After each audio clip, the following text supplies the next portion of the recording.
Hello and welcome to the Final Bell. It is great to have your company for the first week of finals. Cannot wait. We are proudly presented by GMHBA, the official health insurance partner of the Geelong Cats. I'm back. Meg's back as well. Great to see you, Meg. Hey, Lingy, great to see you too. The podcast had a little mini break last week with the pre-finals bye. You've had no break whatsoever. You are ploughing on and working extremely hard. Yep. I want to get to that, if you don't mind. No, of course. Okay, good. We've got a few things to cover today ahead of the huge clash, the qualifying final game against the Brisbane Lions on Friday night. I want to talk maybe a little bit of awards season and then also build into a bit of the preparation for the big game against the Brisbane Lions. But I do also want to talk some AFLW with you. Let's talk about it. 3 games into the season. But let's kick off with one of the good news parts of the pre-finals bye for the men's competition. The All-Australian team was announced, Meg, and Geelong had 2 representatives, 2 very well-deserving representatives in Bailey Smith on the wing. And the centre-half forward, no surprise that the Coleman medal winner, Jeremy Cameron, was named. Perhaps a small surprise, especially to him, was the fact that he was named the captain of the All-Australian team. But great that those 2 players got the acknowledgement they deserved. Yeah, a fantastic recognition for amazing seasons. I think some of them, Bailey's season, I think's blown everyone away because the expectation was, how's someone going to come back from a year out of the game, et cetera, et cetera, et cetera. So incredible credit to him, and obviously spoke really well on the night and was very open about where he's been, which I think we all applaud him for. Jeremy, I'm going with Jeremy, not Jez. Jeremy's season just sort of started ticking them over, putting big bags of goals on the scoreboard, and here he is with the AA captaincy. It's been controversial. You're a former selector. Thoughts and feelings? I love the fact that he got it. It's fantastic recognition. I was part of the selection panel. Well, it was about 13 years, I think I was on the selection panel. I was part of the selection panel that shifted towards the occasionally picking almost a legacy pick as the All-Australian captain. However, I do recall really clearly those discussions in the selection around why. And the first criteria for me, as I recall it, was still if there was an outstanding club captain who was in, let's call it the top 5 players in the competition that year. Like had an amazing year and had a really big year as not only as a player, but clearly as a captain and the influence that he'd had across his entire team. Think of our wonderful friend Joel Selwood at his peak, just click. Best 5 players in the competition, huge year, dragged his team to deep into the finals or a high ladder position, and was a club captain. That was still the first criteria for me, from my memory.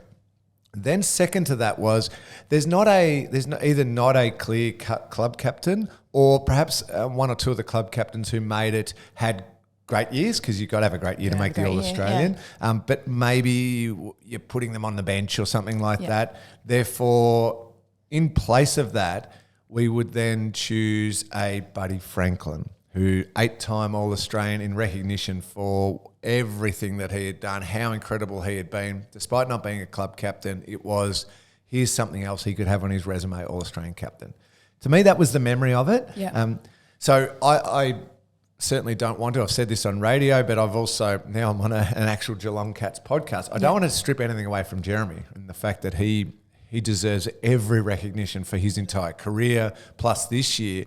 I just felt on this occasion there was that one outstanding club captain who had he'd pushed himself. He's my tip for the Brownlow medal. He'd helped a team and a club come from well down the bottom of the ladder to top of the ladder finish. I just thought on this occasion, using the criteria that I remembered, I thought Jordan Dawson would be the All-Australian captain. Yeah, and he's one of, was it 5? 5 club captains. Noah Anderson, Max Gawn, Harris Andrews. And Marcus Bontempelli. Yeah, I'm sure we'll talk about the threat that Harris Andrews poses in his season. So effectively what you're saying is this year they had both. And in terms of how you'd preference them, usually it would be, if there is that, you've got a legacy piece. No one's denying that Jez has had a legacy piece kind of season and career.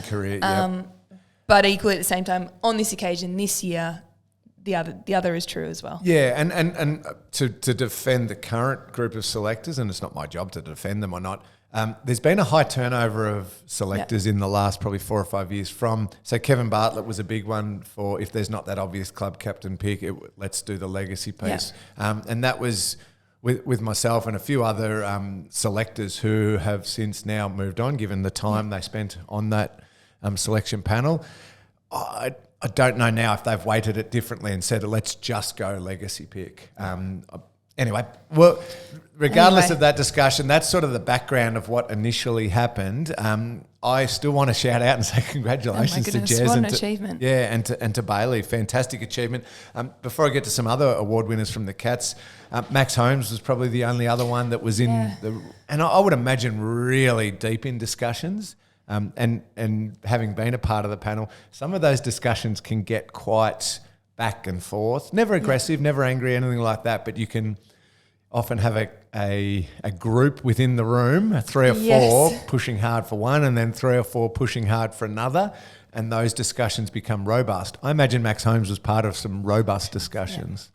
Yeah, I mean, he's had an outstanding year, and I think it's always interesting at this time of year where coaches' votes and all Australians and Brownlow votes and club best and fairest intersect, and how the different ways that you I keep wanting to say skin a cat. Can you? Yeah, is that an expression? Sure, still an expression. It's probably a sensitive one here, but anyway, the different ways you might go about it and what different voting bodies or voting people might value. There's no doubt that, Max's value will have to be, and his best football from this year will have to be on display this weekend, and I'm sure that's what he's most worried about. Absolutely. And you think, given the way his young career is building, Max Holmes, hopefully his name will be called out in the All-Australian team in the not-too-distant future. The other great news was, and I had to chuckle slightly with this one, the AFL Coaches Association Best Young Player Award was awarded to one of the favourites of yours and mine, Shawnee Manor. Fantastic recognition.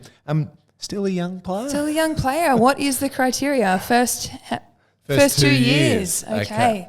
I think the cool thing is we found out that Tom Stewart, who won the award in 2018, is very excited that he is no longer the oldest young player to win the award. Oh, I don't know if... I see that from Stewie, but at the same time, I'm like, what a badge of honour. I came in and got it done relatively late. So Shawnee's got, by Stewie's standards, he's a year or 2 behind where Stewie was at then. So he's got to fit 5 All-Australians in the next, in his late 20s. No, but I think we often debate who's getting the external, who's most underrated in the team, who's getting external recognition, who isn't. Rightly so, I think Shawnee Manor does get that. He's talked about in the media, and no doubt is talked about by opposition teams, and is recognised, I know, by Champion Data and the like, for his impact. So, that's great. We love celebrating one of our own, and it's not being left to you and I to the Final Bell podcast to sing the praises of the Cats players. Exactly right. No, congratulations to Shawnee. The other winner for the Cats was Tim Kelly in 2019 as Best Young Player Award for the Coaches Association. Of course, Bailey Smith won the Coaches Association Award, tied it with Noah Anderson. So some wonderful recognition for all of the Cats players across the awards week of the pre-finals bye. That was the bye for the men's competition, Meg. There was still plenty of footy getting played over the weekend because the AFLW season was really getting rolling into round 3, and the first round's out of the way where all the nerves are there, and now we're locking in. We're seeing the Cats team play some really good football at times. Unfortunately, for you and for their team, the wins aren't coming yet at 0-3, going down by 5 points to the Swans. You could see the improvement again, but how frustrating is it knowing you're playing better football, but you still don't have that win in the 4 points in the column? Yeah, I'm glad you could see the improvement. I think we felt that, and we were walking off the ground at the end of the game extremely disappointed, but equally able to say that I think a lot of our focuses from the previous week were executed, and there was certainly a sense of pride in resilience is a big word, but we've conceded, no doubt, anyone watching us can see that we're conceding multiple goals in a row at certain times in the game. It's what cost us in the fourth quarters of rounds 1 and 2. It was the second quarter this week. And as a leader of the group, I feel proud with how the group absorbed that, rallied and had a promising second half. No doubt we want to take more opportunities to kick it through the big sticks and get bang for buck going forward. But we look at a game and you think, you know what, when we do the review, which we did the review yesterday, and I'm sure there'll be a little bit more today, as you say, there are positive signs and a pretty clear path to go forward, knowing that if we can produce the best bits from the weekend and sort of lift the floor on the worst bits, then we'll still be in with a mighty chance. But to get a lot of wins, you need to start with one. So that's a focus for this weekend. And that is the question I want to ask you. I mean, you talk about some of those improvements. The defence was, as you said, really strong all day and played some high-quality footy. Aisling Maloney up forward, kicking the 3 goals was terrific. To see her doing that. Nina Morrison really consistent, as she always is. You as the captain, though, we know the AFLW season is, well, it's shorter than the men's, and it feels like every game has even more meaning on it, given it's harder to make up some of the wins later on in the season. When you are sitting at 0 and 3, how much panic starts worrying? Like, oh, hang on a second, we're now... We don't have enough games to be able to catch up to this, and what's this in finals? And this team's undefeated. How do you keep that at bay and go, hey, we've just got a job to do. Let's lock on, because we trust that when we do that job, we can play some really good footy. Yeah, it's a challenge, no doubt. I think that was more, in all honesty, more of a challenge last week, because we conceded 7 goals in 8 minutes of gameplay, and that's more of a, oh no, is there a warning sign there? What's happening? And to have responded to that, excuse me, I dropped my pen, responded to that on the weekend was promising.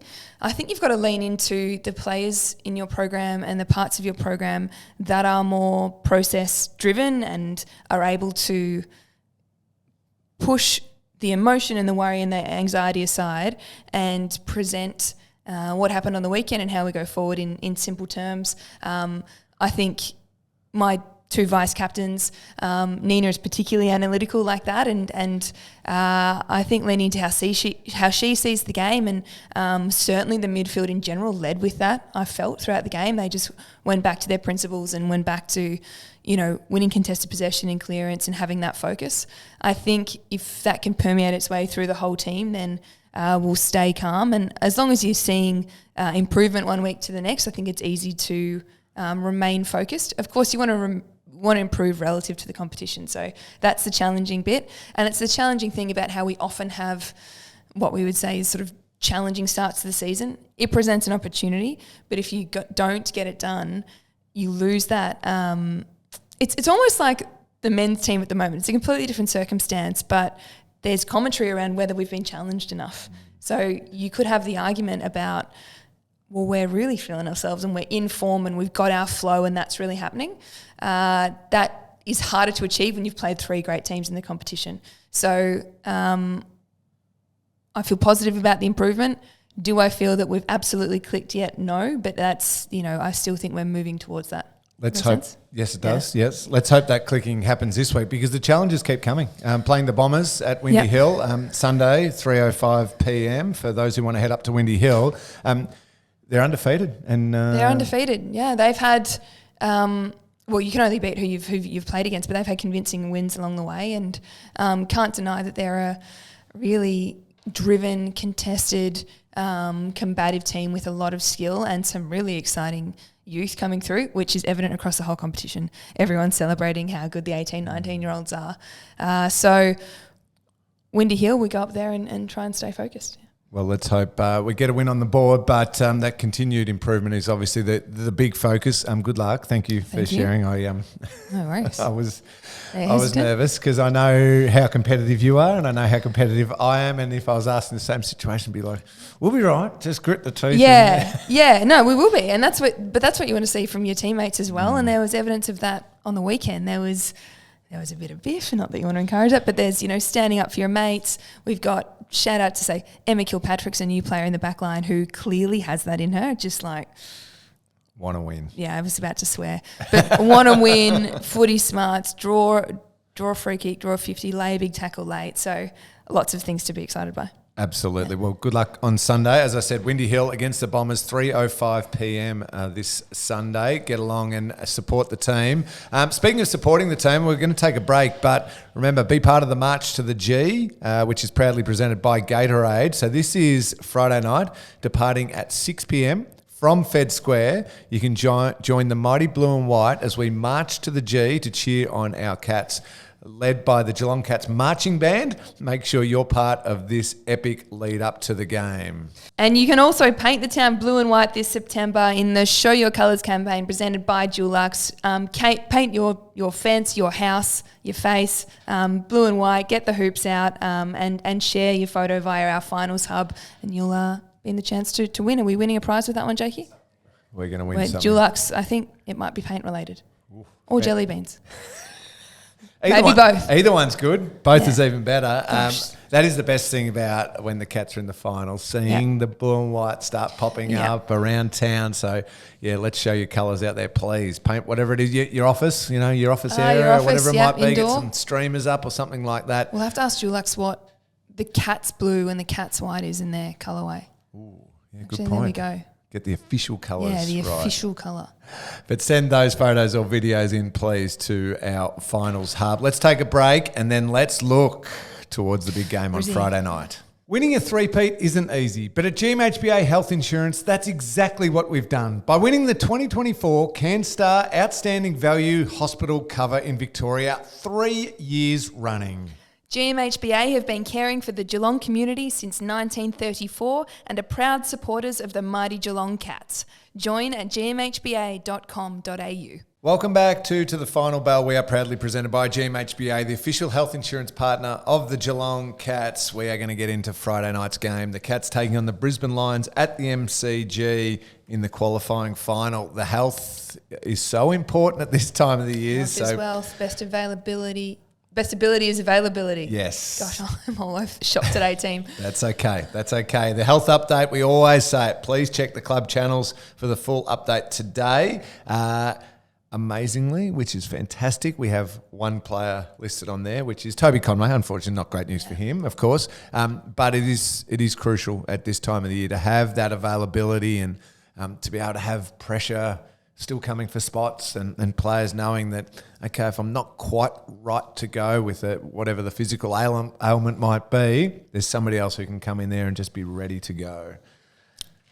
I have nothing further to add. Okay, I completely agree. Yeah, you want to be. I didn't really throw that one to you that no, well, but you want to be fit and firing. But it also, I think, allows you to, if you needed to have rested players, Mark O'Connor didn't play the last game. All those sort of things are able to happen because you've got such great availability, which means you're arriving at the finals.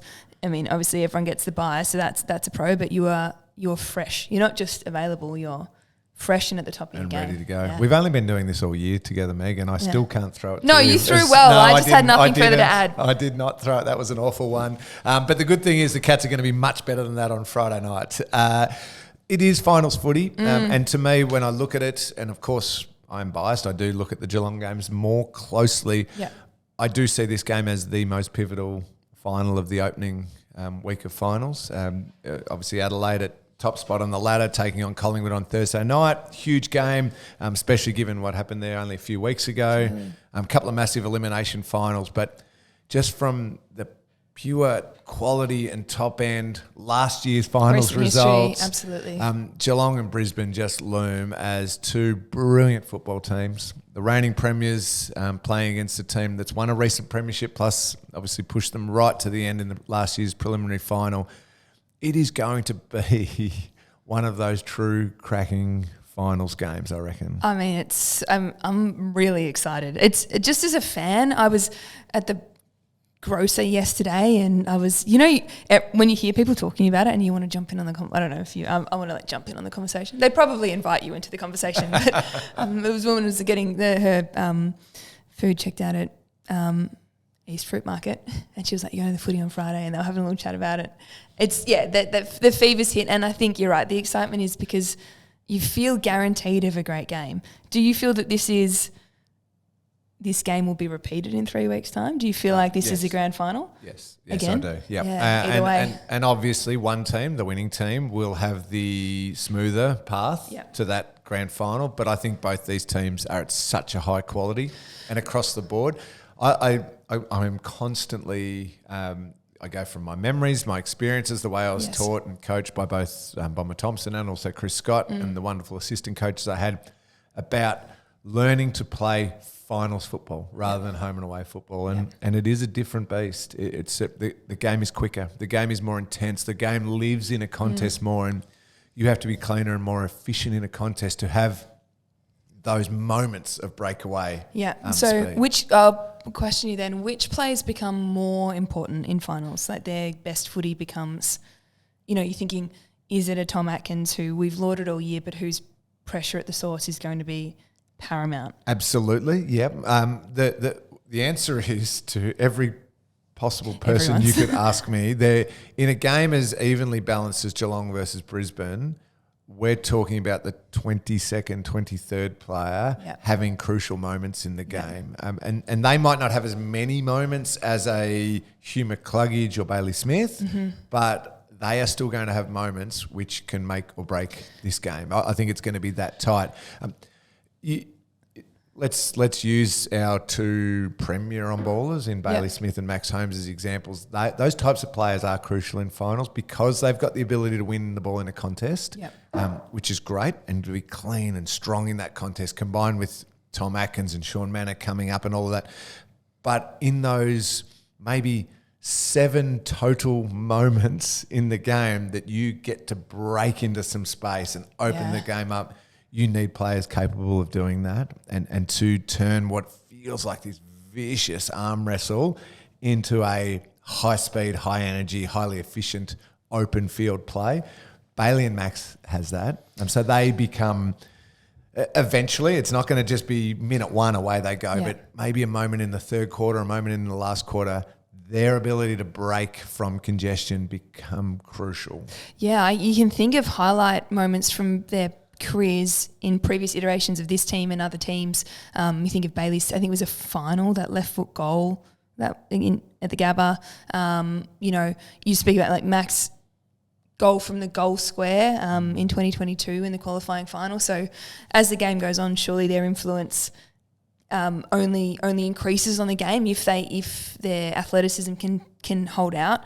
But you keep mentioning the word efficiency, and that's what makes me shake a little bit, because I look at the Brisbane Lions and I think their kicking ability and their ability to slice teams up shouldn't be that's the kind of game I think, well, is that how you win a final? That's not contest, but it's how they beat us in the second half last year. It's how they've had success in recent years. But it's because you're absolutely right. First. Yeah, they win the ball first still. They've got a midfield that is Dunkley and Neil will be back, McCluggage, maybe Barry back, I'm not sure, but the two Ashcroft boys. Zach Bailey can come up. I love Zach Bailey as a player. It's hard to love him because he tears you up sometimes. Well, they're the impact players I just love watching. But they all can win the ball in a contest, but as you are describing, Meg, is they can then slice and dice. And you have to have both. If you're going to be a premiership team, there is no such thing as a premiership team that is only good in the contest and hopeless on the outside. There is no premiership team that is ever just pure outside ball, because they don't win finals. You have to have that balance. Now, it can look like they're slicing and dicing and playing this beautiful attacking footy, but I bet you their very core and their fundamentals, they've still been smashing away really efficiently with their contested ball stuff. Defensively really sound as a group. Harris Andrews, obviously, I think you mentioned him before, a crucial player for them. The matchups they take based on Jeremy versus Shannon Neal, how our small to mediums of Gryan and Tyson and Brad, Sean when he's down there, obviously Paddy's that I think in their coach's box a bit of a horror matchup because he's so good in the air but so good at ground level.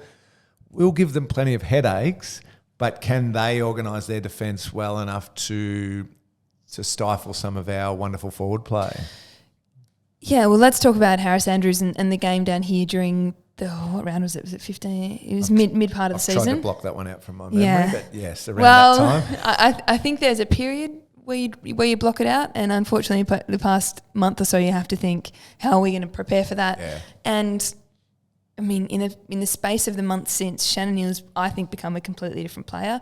Now, has he had a challenge like Shannon Neal again? I'm not sure, but I think he will have gone to work on how to play him, because you've got to presume that Brisbane try for that matchup again if it works so well for them.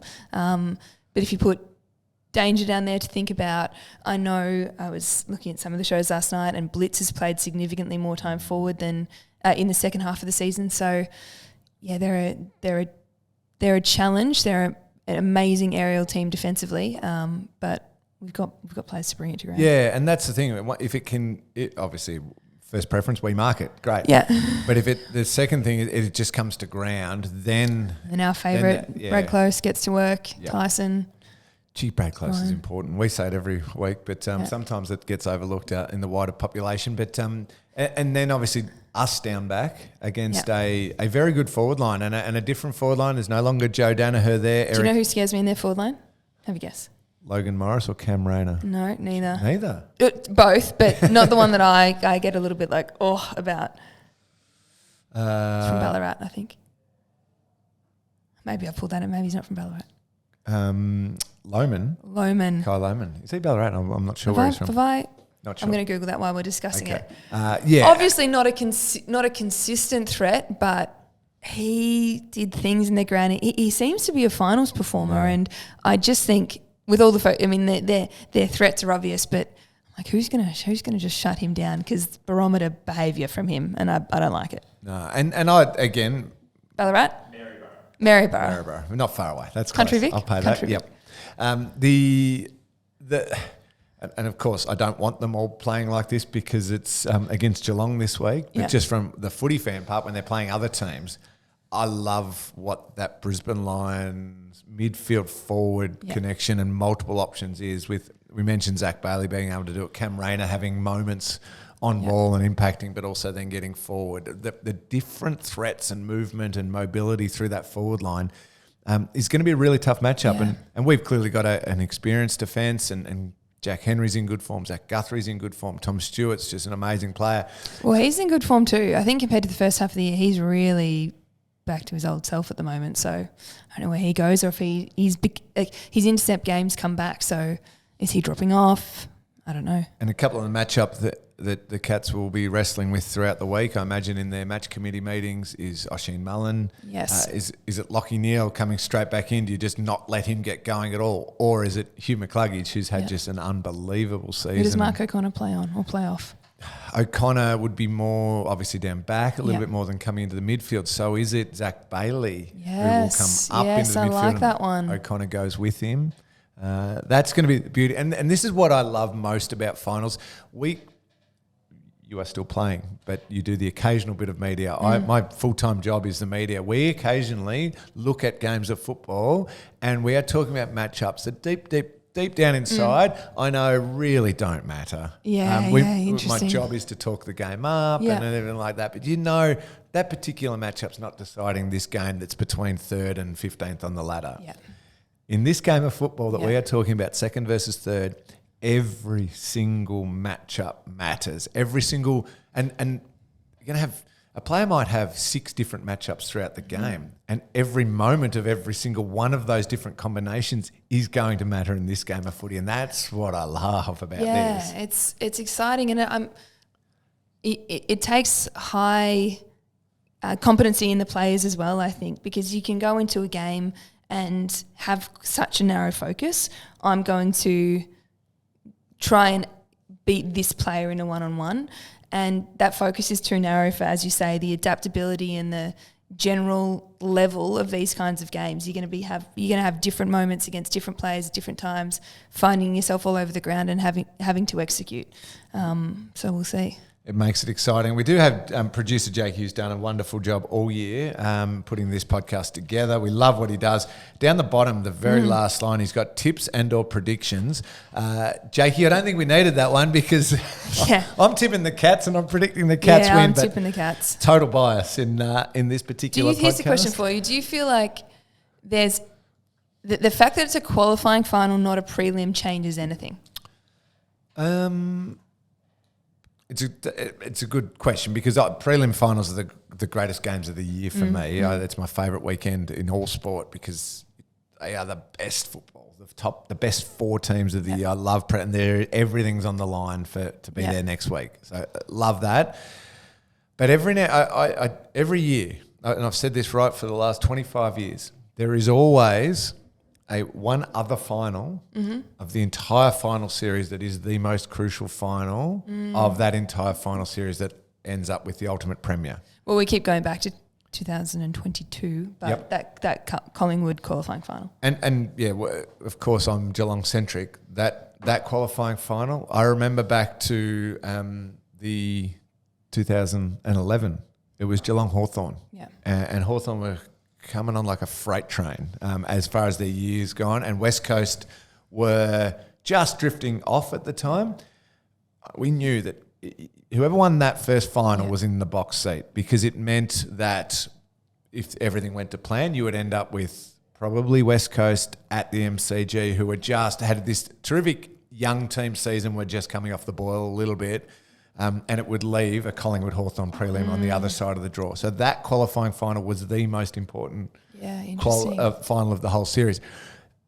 I believe that's what this final is. Yeah. This is you might say it's not as huge as a prelim final because the next week's not a grand final, but this qualifying final is the final of the whole series. And I think it'll depend how each player wants to approach it, because I think for some players there might be something in the freedom of knowing ultimately this isn't as you've described it's do or die, but isn't, there is next week.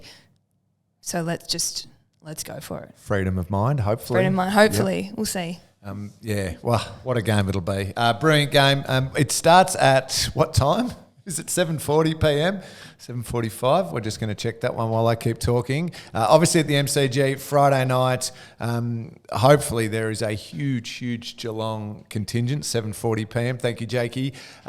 It'll be a brilliant game. Meg, no matter what, you and I will be back next week. Now, we are hopefully going to be talking about a Cats victory and a week off, heading into a preliminary final, and also a Cats AFLW victory over the Bombers at Windy Hill on Sunday. Before you head into... Who's after the Bombers? Richmond, thank you very much. So hopefully you and I have got big smiles on our face next week. That's the plan. All right, we'll be back then. Go Catters. Go Cats.